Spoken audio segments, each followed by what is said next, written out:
Anytime you go into the ministry, even at age 40 when I did it, you still are naive. There's a lot you don't understand. There's a lot of things you miss. You make a lot of mistakes. And your own weaknesses tend to be exposed pretty quickly too. Ones you never thought you had, but it turns out you do when you're interacting with a lot of people. That's stressful enough because there's a lot of criticism. You just take hits from people, which doesn't boost your ego up, and that's, I know, a big need for ministers.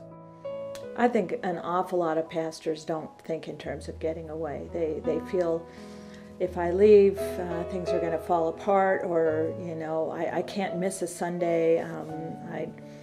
I'm too needed, and they are.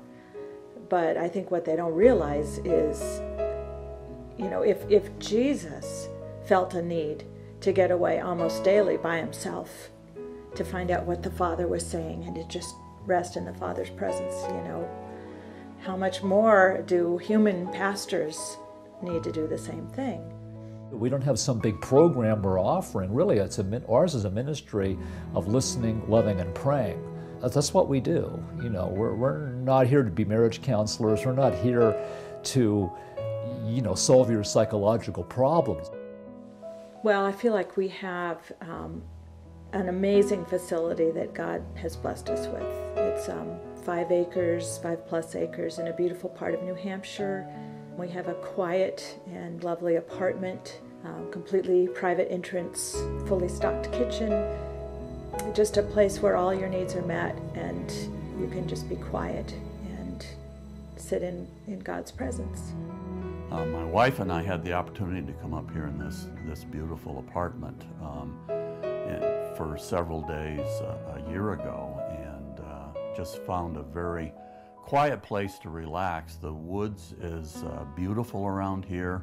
It's off the beaten track, which is wonderful, and you can just pull back and spend time sleeping and resting and enjoying yourself. One of the passage in the Psalms I just love is, "Be still and know that I am God."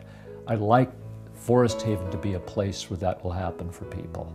That's a very hard thing for people to do, I think, just to be still, because we're very active. I just feel like my heart is, especially for pastors and pastors' wives, but also for other Christian workers, that they have the opportunity to do what Jesus commanded, to come away and get some rest.